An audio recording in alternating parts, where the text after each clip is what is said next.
Bernard de Montréal. La genèse du réel. Chapitre 38. La conspiration contre l'homme.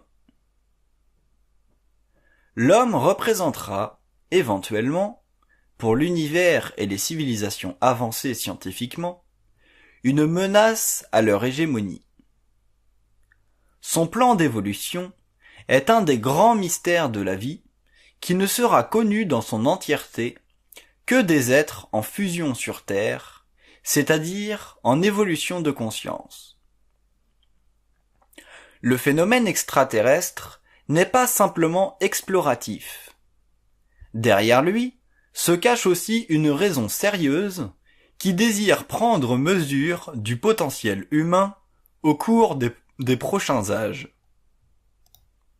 Il n'est pas reconnu de l'homme que la conscience en fusion est l'arme universelle et infaillible, le pouvoir de la lumière à travers les couches inférieures de vie, soumises à une seule loi, celle de l'énergie créative. Les intelligences extraterrestres connaissent le pouvoir du mental sur la matière parce qu'il fait partie de leur évolution systémique, mais ils ne connaissent pas le pouvoir de la conscience en fusion, car elle n'a jamais existé dans les systèmes avancés avant l'année 1969 de notre ère, et sa manifestation fut terrestre.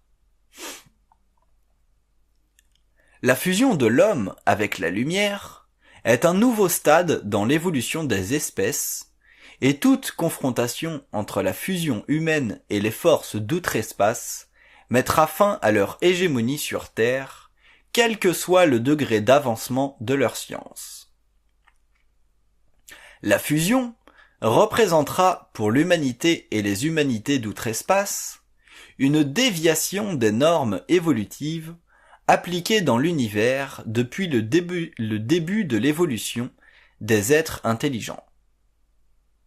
Ce secret est tellement bien gardé que seul l'homme en fusion en supportera le savoir et en appliquera la loi.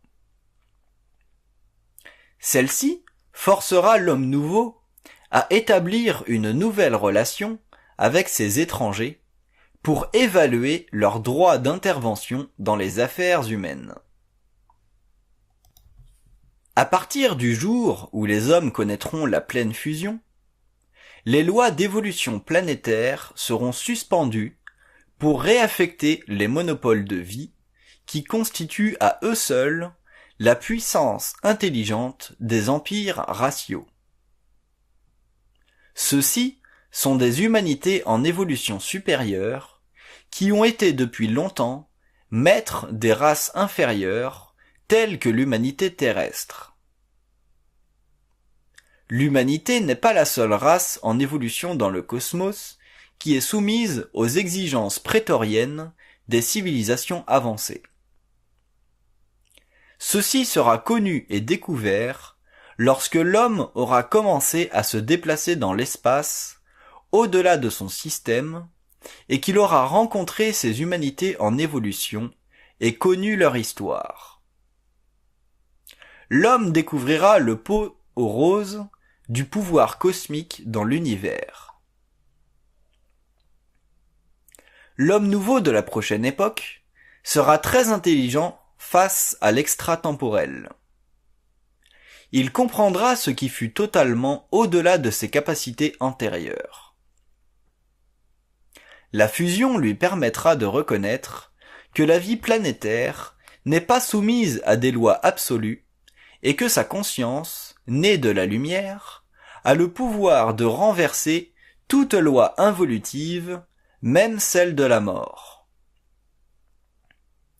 La fusion de l'homme avec la lumière créera un tel choc dans l'univers que d'importantes délégations extraterrestres viendront vers la Terre.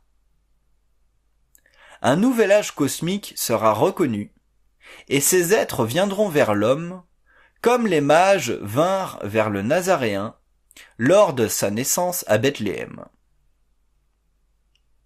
La fusion fait partie de la descente de l'esprit dans la matière, et cette descente est liée au mystère de la nouvelle époque. l'homme nouveau connaîtra ces mystères, car ils feront partie de sa science, de sa conscience et de sa communication intégrale avec le monde de l'esprit. La conspiration contre l'homme sera vue comme un état de conscience dans le cosmos, état involutif, soumis aux lois de la préséance du pouvoir technique ou scientifique sur celui de la conscience créative, non encore manifestée sur Terre dans son état universel. Le contact officiel entre l'homme et les civilisations avancées ne se fera pas sous la loi de ces puissances, mais sous celle de la conscience universalisée de la fusion. La Terre ne connaîtra donc pas de contact officiel avec ces forces tant que la régence planétaire de la nouvelle évolution ne sera pas manifestée sur Terre dans toute sa réalité. La vie est un continuum qui ne peut dépasser certaines limites imposées par les forces de la lumière, car ce sont ces forces qui sous-tendent toute manifestation d'énergie de vie dans l'univers, quel que soit le degré d'évolution apparent de ces énergies. La vie cosmique et universelle représente l'action dirigée des forces de la lumière, même si, pendant une période donnée, d'autres forces retardent l'évolution de l'humanité. Le mal n'existe pas par lui-même. Il est supporté dans sa permanence par le temps dont les âmes ont besoin pour évoluer. À partir du moment où un nombre suffisant d'âmes a évolué, l'esprit peut transgresser les lois de l'involution et forcer un nouvel âge sur quelque race que ce soit, terrestre ou extraterrestre. L'involution a voulu que l'homme progresse, alors que l'évolution verra à ce que l'homme sache instantanément, à travers la fusion de l'être et de la lumière. Cette nouvelle condition de vie fera de l'homme un être différent, dont la vie ne sera plus expérimentale. La conspiration contre lui fut d'ordre cosmique, jusqu'à des aspects de lui-même, incluant la pensée et le soi-disant libre arbitre. Vivant dans l'illusion de son libre arbitre, il lui fut possible de développer une conscience planétaire à travers le transfert d'impulsions créées sur d'autres plans de vie dont il n'était pas conscient et qu'il ne pouvait reconnaître qu'après la mort.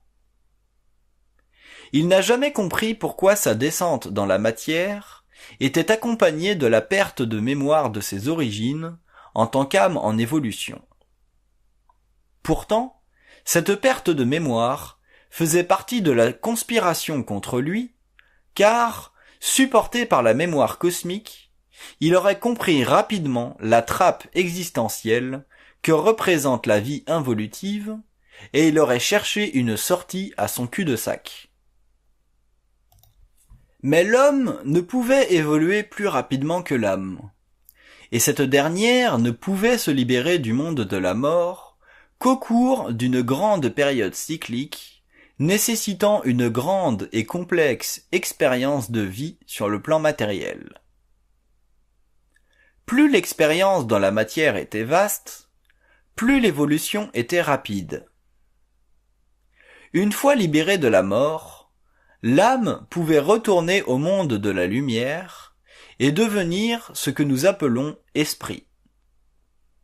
Mais cette période fut longue et, au cours des âges, l'homme évolua jusqu'au moment venu pour que la fusion s'exécute sur Terre, alors que plusieurs âmes évoluées, ou esprits, pourront connaître l'union avec la matière immortelle des plans de l'homme. L'origine de la conspiration contre l'homme sera reconnue dans l'imposition des lois karmiques sur l'évolution des âmes. Ces lois reconnaissaient l'homme, ou l'âme en fait, comme incompétent face au savoir. Cela tenait au pouvoir temporel et spirituel exercé sur Terre à travers différentes connaissances appartenant à la manipulation de l'homme par les sphères. L'homme ne possédait pas un mental suffisamment évolué pour soutenir la force de son propre esprit. De cette condition naquit l'humiliante défaite de l'homme face à la mort et la victoire de cette dernière sur son évolution. Sans la venue sur Terre de certains initiés, l'humanité n'aurait jamais pu se libérer de l'involution, et la vie après la mort aurait continué son contrôle inexorable sur la vie matérielle de l'âme humaine. L'amour dont ces êtres étaient remplis était suffisant pour donner à l'homme, un jour, l'espoir d'une victoire totale contre la conspiration qui fut à l'origine de son anxiété existentielle. La vie réelle fait partie d'un paradis perdu qui sera retrouvé dans les conditions nouvelles de l'évolution. L'humanité retrouvera sa noblesse et elle sera grande, mais les souffrances de l'homme seront équivalentes avant que cette heure ne sonne, car les voiles de sa conscience sont grands et les illusions de l'ego dévorantes. La nouvelle instruction sur la vie lui sera donnée, et avec elle, il évoluera jusqu'à ce que tombent de ses yeux les écailles de l'ignorance.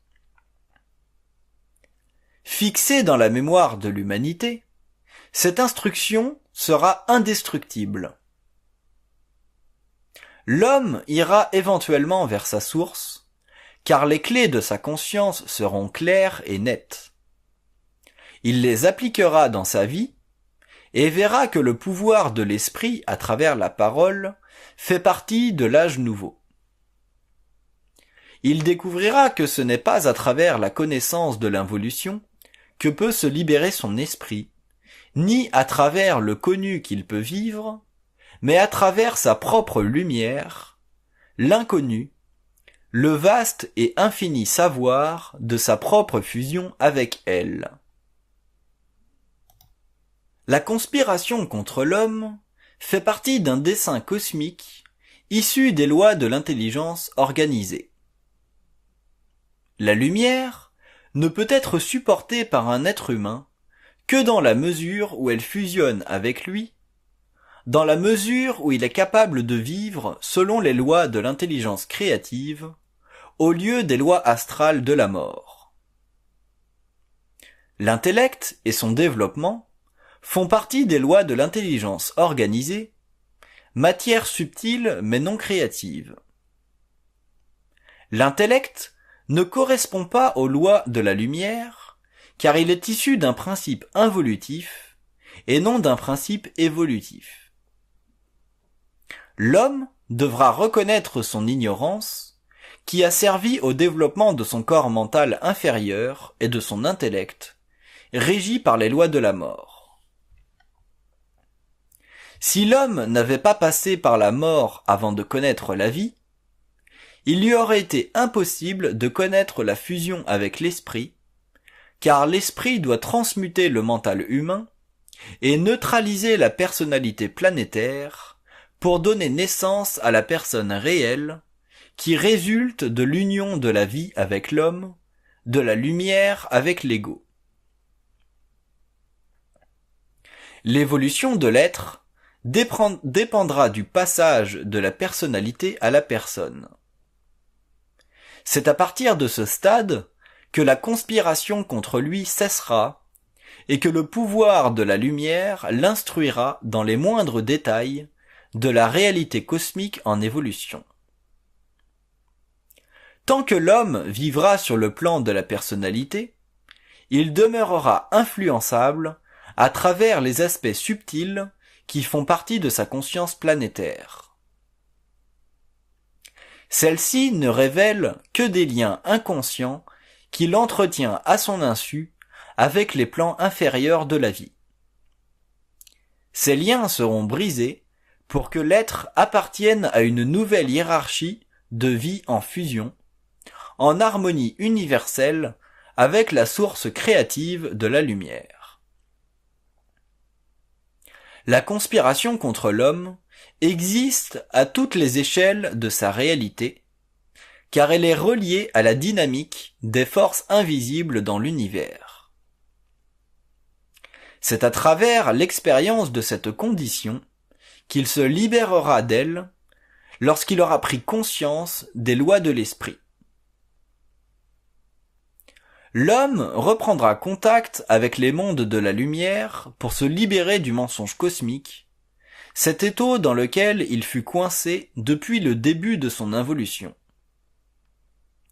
Son ignorance, base de sa souffrance sur le plan matériel, n'est pas simplement due au fait que la fusion fait partie de l'évolution future, mais aussi parce que le monde astral est en voie d'évolution parallèle avec l'homme de la Terre, jusqu'à ce que la lumière se fonde avec le plan matériel.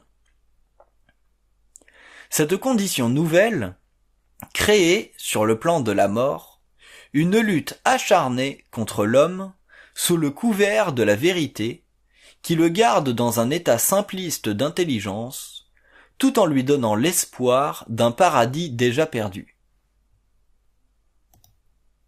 De retour dans la sphère de la mort, les âmes reconnaissent l'illusion de l'homme face à leur réalité. Voilà pourquoi la fusion est si redoutée des âmes, car leurs conditions d'évolution sont mises en cause par le fait même que l'avenir est réservé à l'homme de la Terre, et non aux âmes qui évoluent sur des plans d'où elles seront éventuellement rejetées pour rejoindre elles aussi la lumière qui aura uni l'homme à la source de sa conscience. L'esprit, le double, sa réalité universelle. Le double de l'homme représente l'enthétisation de la lumière, et son phénomène chez l'être humain durera tant qu'il n'aura pas pris le contrôle de la vie sur Terre. La conspiration contre lui est de niveau très élevé dans l'univers, et seule une conscience parfaite pourra la reconnaître dans ses replis les plus subtils.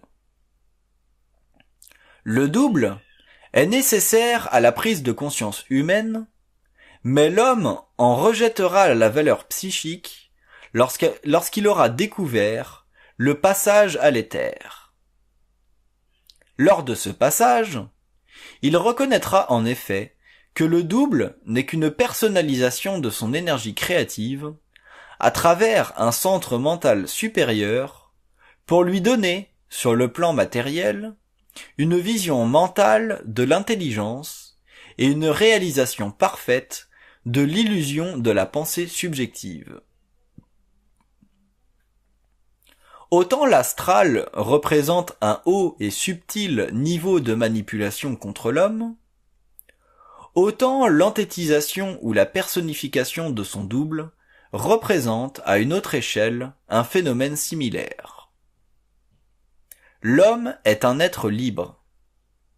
Il devra exercer une totale et parfaite liberté sur le plan matériel ainsi que sur les autres plans, sinon sa vie ne pourrait se poursuivre indéfiniment, car il représente universellement le point ascendant d'une évolution nouvelle dans l'univers. Cette finalité doit être rendue à terme, puisque l'homme est un être parfait, non sur le plan matériel, mais sur le plan éthérique, et la perfection de ce plan doit se fondre à lui au cours de son perfectionnement. Ce processus est celui de la fusion. L'homme ne pourra indéfiniment souffrir de la fusion, car sa perfection éthérique fera éclater la forme matérielle pour qu'il découvre la nature même de sa réalité universelle. Toutes les notions ésotériques ou occultes de l'homme font partie d'une convention établie sur ou contre sa conscience pour le faire avancer dans un temps déterminé, par des forces au-dessus de lui, sur lesquelles il n'a pas encore le contrôle. Celui-ci viendra à la fin du cycle, car l'homme nouveau n'appartiendra plus à la conscience humaine d'aujourd'hui, et son acheminement expérientiel sur Terre sera terminé. Il vivra sur un plan parallèle en esprit, et répondra aux besoins de la vie matérielle en transférant sur Terre les notions nécessaires à la survie de l'humanité. L'humanité ne sera pas protégée de l'extinction par l'extérieur, mais à travers la conscience universelle de l'homme lui-même. La conspiration contre l'homme est d'une telle envergure que seuls les plus grands esprits pourront en comprendre toute la dimension et ne pas en souffrir spirituellement ou psychiquement. Voilà pourquoi certaines connaissances, particulières à la réalité cosmique des sphères contre l'homme, ne seront jamais répandues parmi les populations. De petits groupes d'initiés se serviront de ces connaissances pour l'élaboration d'une science initiatique dans le cadre d'un entendement pour les hommes de l'avenir, appelés à aller plus loin dans la compréhension des mystères.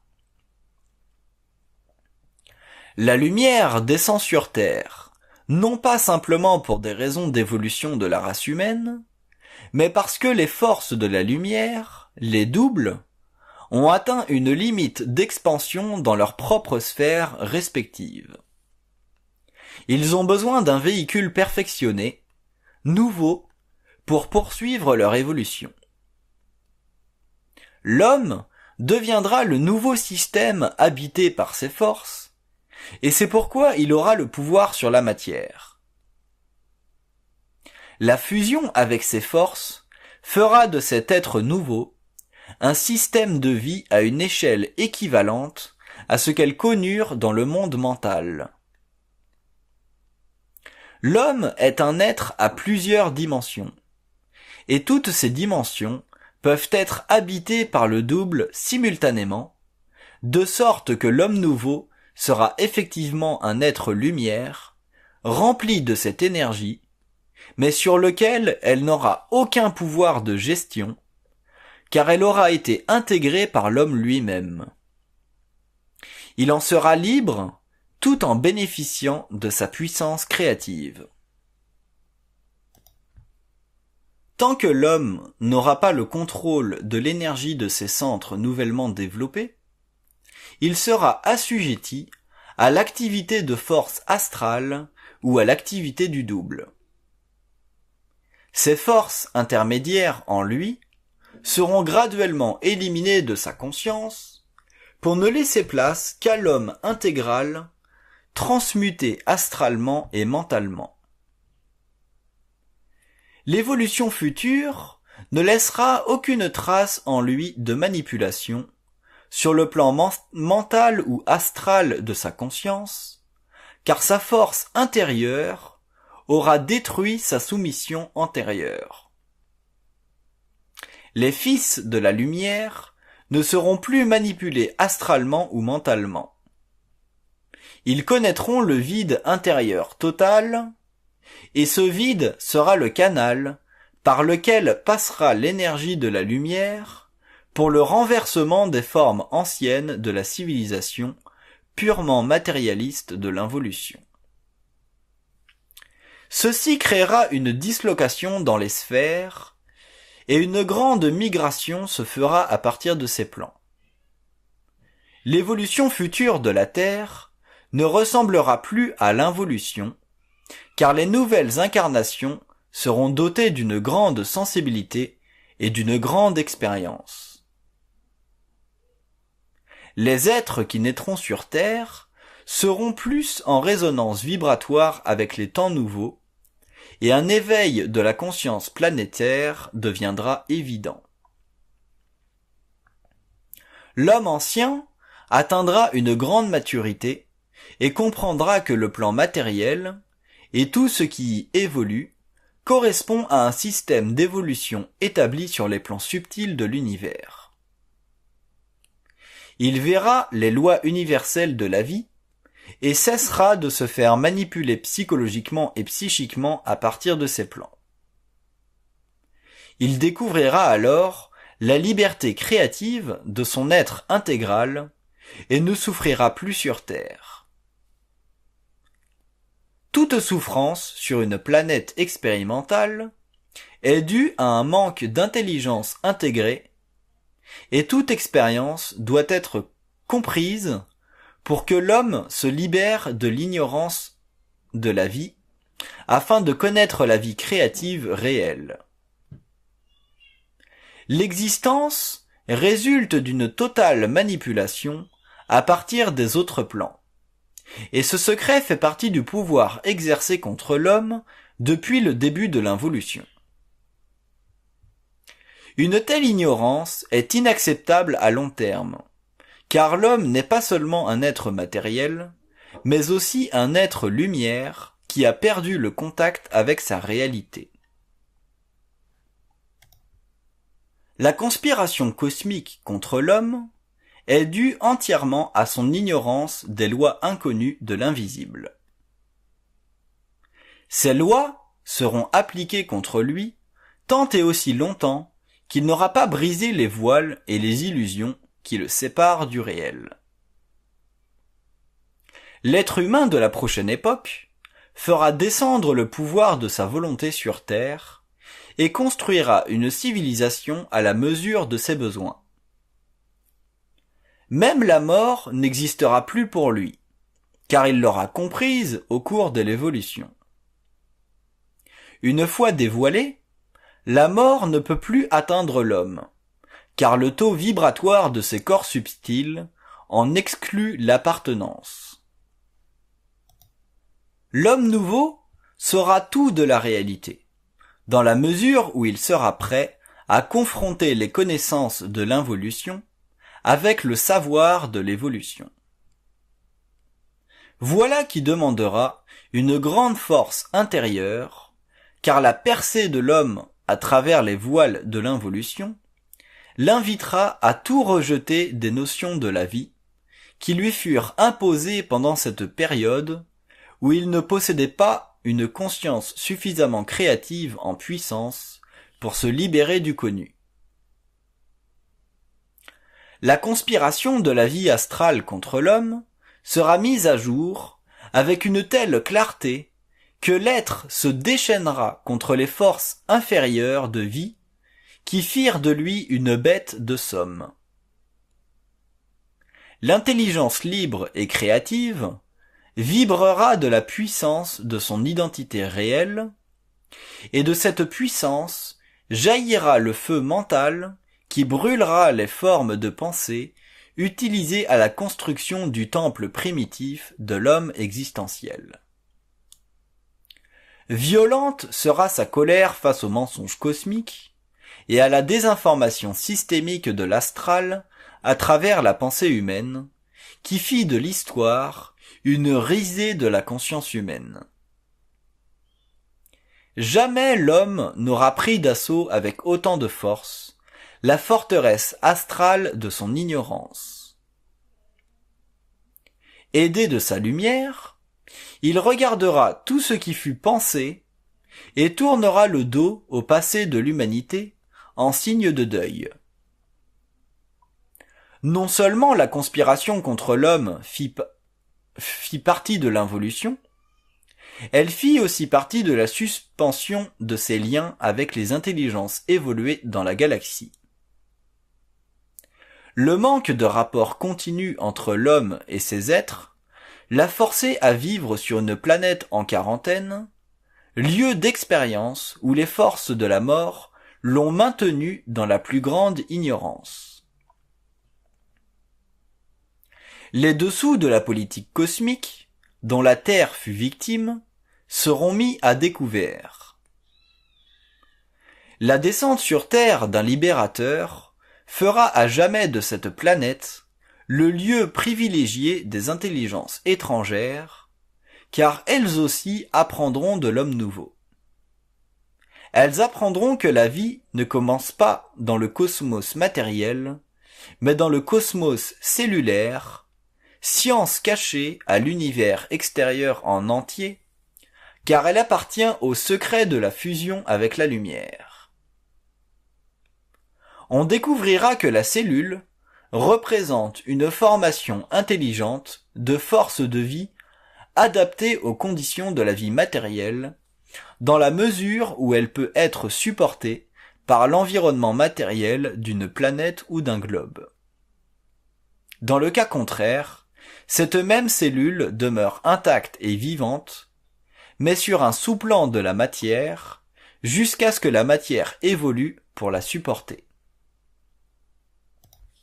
Cette nouvelle découverte permettra de faire naître en laboratoire des formes de vie nouvelles lorsqu'auront été créées des conditions propices à leur support. Ces formes de vie seront parfaites, car la science nouvelle de la Terre sera une science de la lumière et non une science de la mort, intellectuelle et astralisée. La science de la vie et de la création est une science libre, qui ne fut jamais adaptée à l'évolution de l'humanité, car les êtres qui donnèrent naissance au corps matériel humain, sur le plan cellulaire, furent détruits dans le passé éloigné de la création. Ils devenaient en effet trop avancés pour les forces invisibles qui régnaient dans cette partie de la galaxie. L'homme est issu cellulairement de ces forces, et il reviendra à la vie au même stade que ses pères créateurs avaient atteint lorsqu'ils furent détruits. Des lois nouvelles dans l'univers invisible empêchent la destruction des êtres créateurs depuis que fut établie la cour suprême des Melchisédek. Ces êtres ont le pouvoir maintenant et pour toujours de maintenir libres les efforts scientifiques des espèces en évolution, pourvu que ces efforts fassent avancer la science de la vie dans l'univers. Si le tribunal des Melchisédek avait existé au début de la création de l'homme, ce dernier aurait évolué librement, sans interférence astrale. La science humaine serait très avancée, et l'homme, depuis longtemps, aurait connu d'autres intelligences de l'espace. Il travaillerait avec elles à l'évolution de la conscience universelle. Voilà qui explique la venue sur Terre du Nazaréen, destiné à rétablir le contact entre l'homme et les sphères, contact officiellement établi sur le globe en 1969. L'homme nouveau sera supérieur en intelligence créative à l'homme involutif. Ceci lui donnera accès à une science faisant partie des secrets de la fusion. Avec ces données, il aura enfin une vision nette et claire, sans ambiguïté, de l'histoire de l'humanité.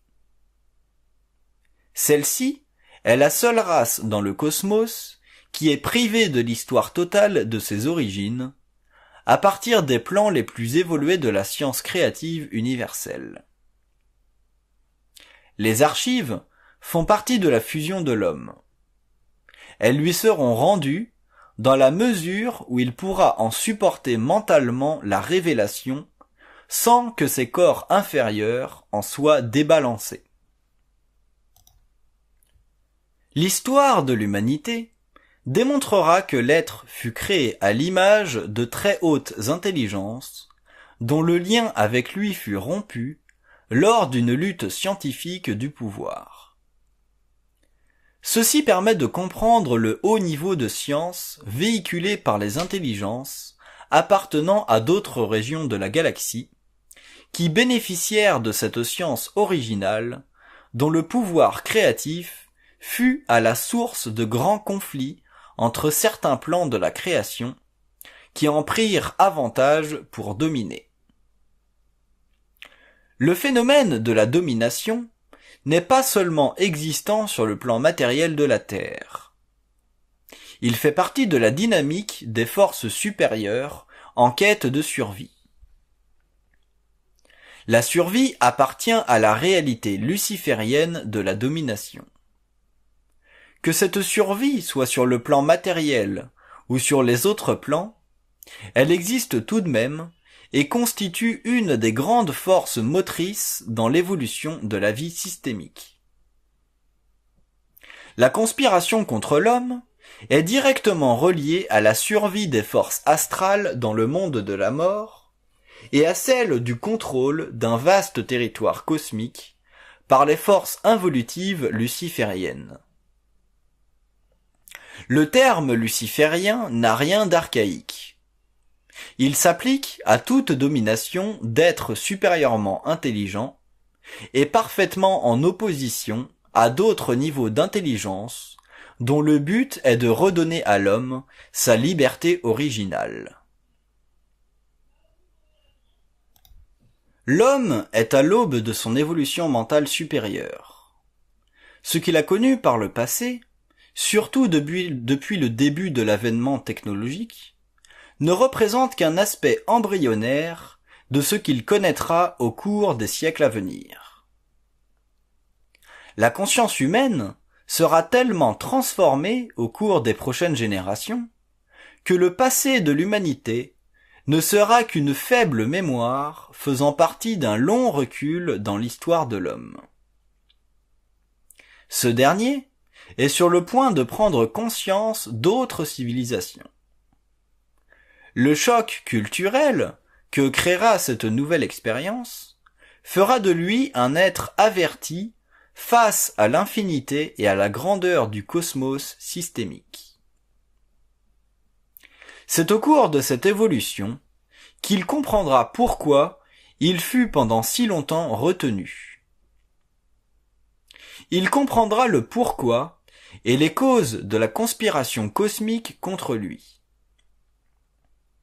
Il verra des choses que seul un mental évolué peut reconnaître, sans en être psychologiquement ou psychiquement perturbé.